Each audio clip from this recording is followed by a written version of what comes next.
Hey guys, my name is Emma and let's talk spooky stuff.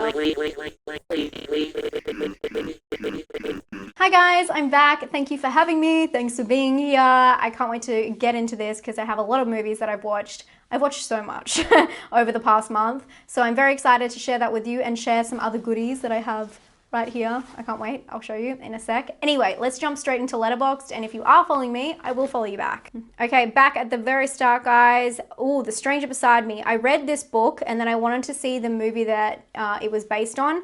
It is about the Ted Bundy killings, I guess. Is that what you want to call it? Ted Bundy. And I kind of was doing some research before I got into watch Extremely Wicked, Shockingly Evil and Vile, also known as the Zac Efron serial killer movie.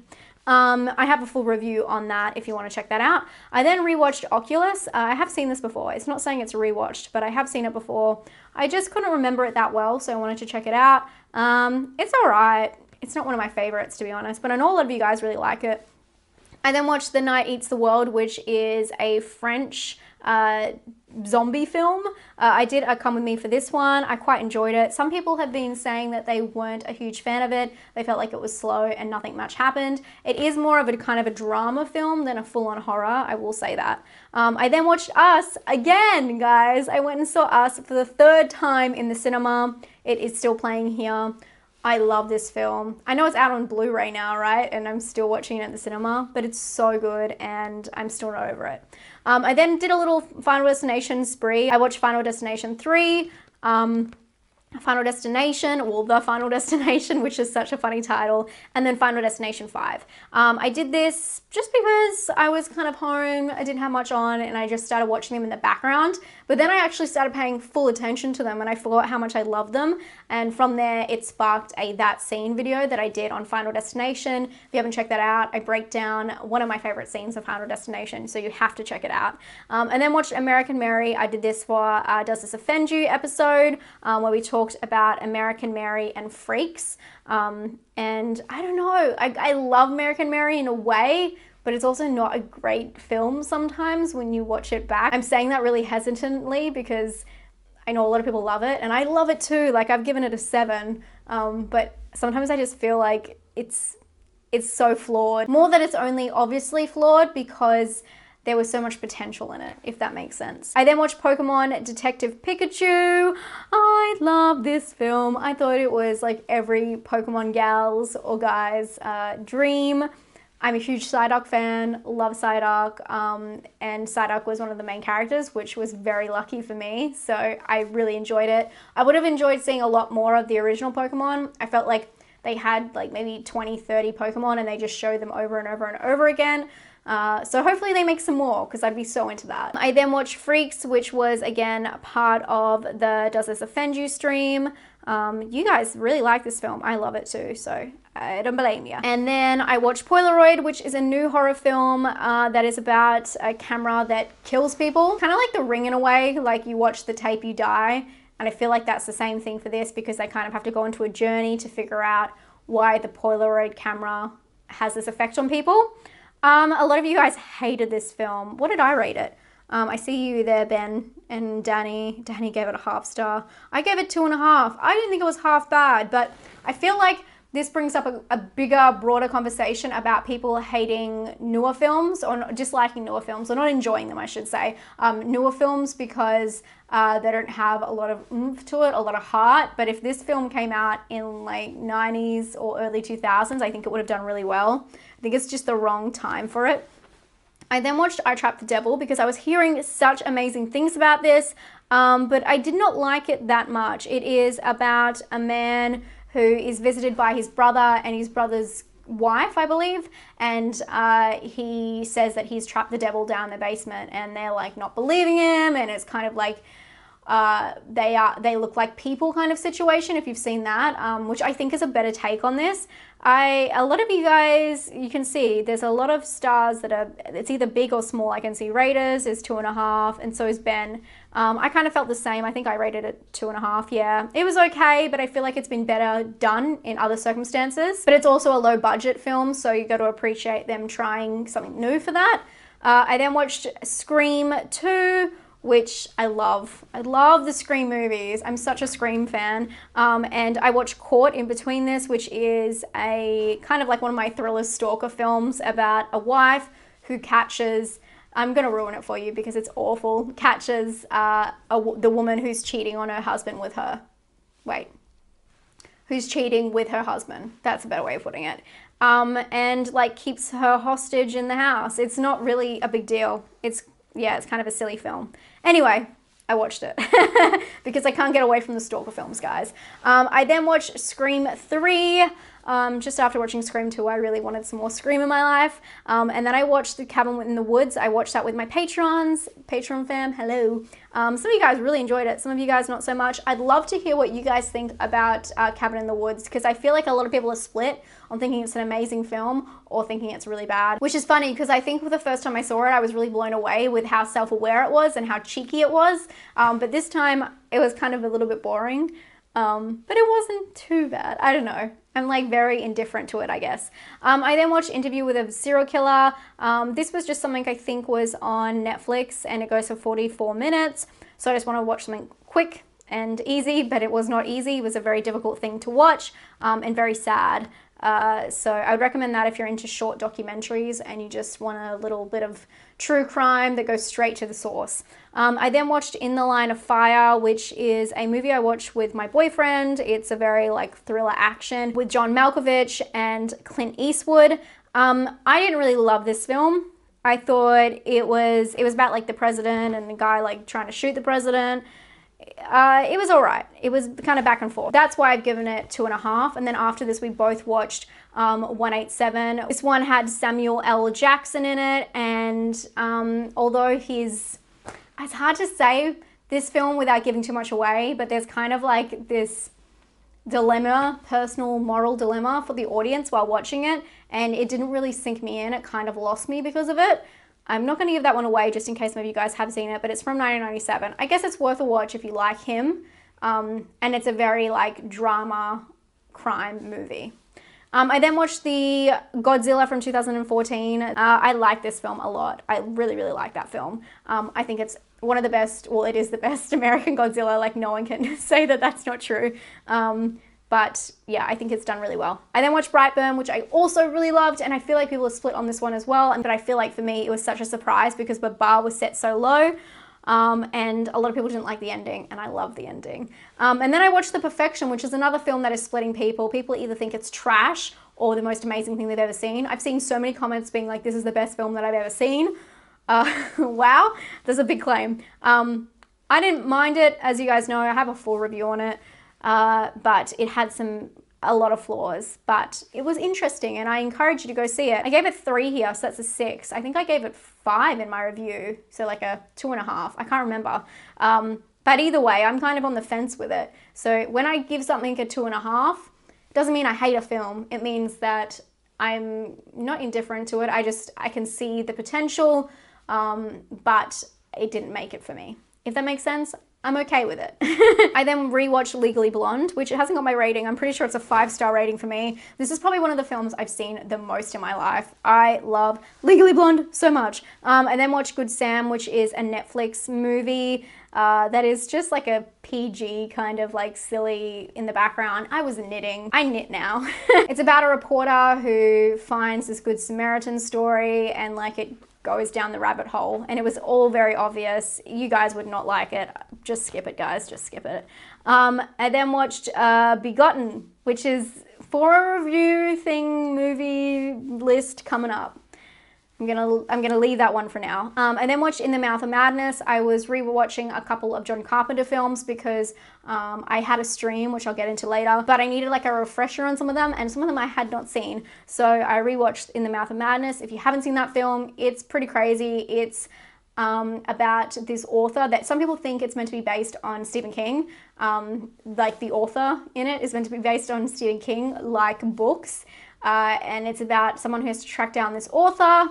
And then they kind of get put into this like portal to another, not another world, but upside down, the upside down. And it is like a surrealist kind of journey. So if you're into those kind of crazy very Videodrome-y for me. I don't think anyone else really makes that comparison, but for me, it's like all strung out and yeah, a little bit crazy. I then watched The Cleaning Lady, which I did a review on. If you haven't seen that, that's up. I then watched Titty Kit Foley's, which is a documentary that I will be talking about in an upcoming video. Very cryptic. And then watched Prince of Darkness, which is another John Carpenter film. I want to say the score for this film is my favorite score in any film, and that's a huge claim. I love the music, the opening for this. Oh my God, I love it. I actually have I'll share it with you guys. I have a playlist that is a spooky playlist on Spotify. If you want to, I'll leave a link down below. These are music that's kind of like instrumental but very strong. So very like a lot of scores and all that kind of stuff for horror movies. That if you're a writer or I don't know, just an artist or anything like that, it's a really good inspirational background music, especially if you're writing a short film. I love listening to that kind of stuff while I'm writing ideas, but that is the diamond track in that playlist for sure. I then watched The Bunny Game, which was for a video that's coming up. I'm sure you guys can put this together now. And then the last movie I watched for the month was Godzilla, King of the Monsters. I obviously got really into Godzilla after doing my research for my Godzilla video. If you saw that, it kind of goes through every single Godzilla, Japanese and American, and how Godzilla has changed over the years. So there was a lot of research in that, and I was just super into the Godzilla mode, and it was obviously because this was coming out, but I don't know, it just all fits. So I went and saw Godzilla. I liked it. A lot of people don't like it, but it's a Godzilla film, and I cover that in the review. But that's what I watched this month. A lot of stuff was just rewatching, although I would recommend Brightburn if you haven't seen it. I'd love to know which side of the fence you kind of sit on. And then Cabin in the Woods, if you have seen it, let me know what you think. I mean, Pokemon Detective Pikachu, but I don't know if that's everyone's cup of tea. Yeah, I mean, a lot of this was just rewatching. There was a lot of duds this month, I have to say. That's kind of it, guys. I feel like I watched a lot, but I don't know if the outcome was very great for the volume of movies. Sorry guys, my mic died, so I've just changed it. I watched a lot of TV this month as well. I watched Chambers, which is a Netflix TV show about a woman who gets a heart transplant, and she finds the family of the person who she got their heart, and she has to figure out how that person died. It's very like tangled and weaved, and when I first saw it, I was in love with the way that this TV show looks. It's really raw and real, and the characters are really raw and real and like everyday people, and I don't know, they were just more alluring and realistic, and I really liked that about it. But I do feel like it went downhill really fast. It was kind of repeating itself, and the mystery was really like dragged out. I feel like they should have shortened the episodes, and yeah, I kind of lost a little bit of interest. I did get through to the end, but by the end I was just ready for it to be over. Another TV show I watched on Netflix that everyone is raving about is Dead to Me. I started watching this on a Friday afternoon and I watched it all the way through. It's really easy. I think every episode is like 35 minutes, 40 minutes, so it was pretty easy to get through. I thought it was really good. I really liked it, but I feel like a lot of people are thinking it's a little bit deeper than it actually is. I think it was really good that the TV show dealt with the idea of death head on and really confronted that, and it's something that we don't talk about a lot, especially in dark comedy TV series. If you haven't heard about it, which I'm sure you have, it's about two women who meet and have this relationship that kind of is bonded by the fact that they've lost someone close to them. And then there's lots of twists and turns, and it's a very, yeah, it's very dramatic and kind of trying to find the mystery, because you know at the start it's not, everything isn't as it seems. Some of it's really predictable and some of it's not, which I really like, because it's kind of like the gotcha moment where you think you know what's happening and then something else happens. You're like, no, I did not know that. But a lot of it at the start is quite predictable. But it's actually a really fun series and one that you can just watch in one sitting, so I do recommend it. I then watched Fleabag, which I was hearing so many people talk about this UK production, Fleabag. It's on Amazon Prime. Wow.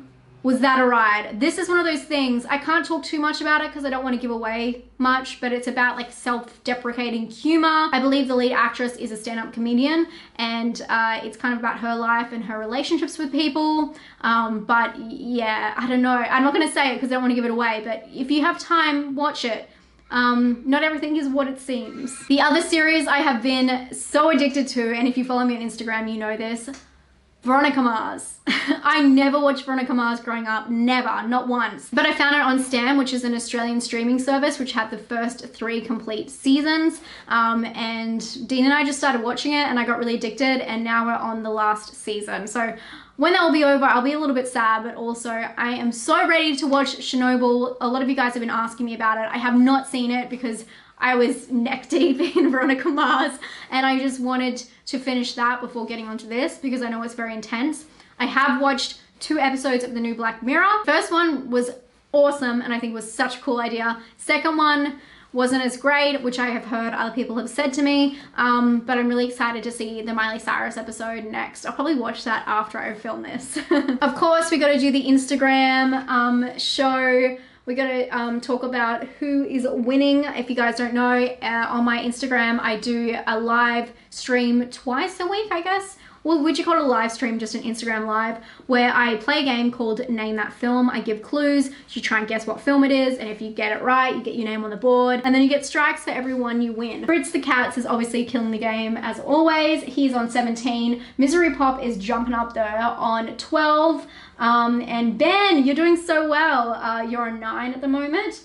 So good job, guys. Dean actually got on the board on the other day, and that brings me to my next feature, which is the fact I had a live stream and you guys came and you loved it, which I was so happy about. I don't do solo live streams very often, but I was so happy that you guys were really into it and really interactive. That's what I wanted. I did a couple of tournament knockouts and we played Name That Film, where Dean, my boyfriend, actually won one of the games, but it was so fun, and I want to thank you so much for being there, and thank you for all your blood sacrifices. If you were there, you'll know what that means. While we're talking about live streams, I have to mention that It Does This Offend You is coming up on the 21st of this month, normal time. I'll put that down below. This one is going to be really good, very controversial topic, so stay tuned. If you follow me on Facebook or Instagram or Twitter, I'll be releasing the movies' names to you shortly. And guys, I have something for show and tell this week. I actually have something physical. This book, man, full disclosure, this was sent to me by Andrew Cull, who did direct a film that I did one of my first reviews on, an indie horror film called The Possession of David O'Reilly. It was a UK film, I loved it. This book he sent to me, but I'm really loving it because it's anthology, so it's short stories. Or is it anthology if it's a book? Probably not. It's short stories.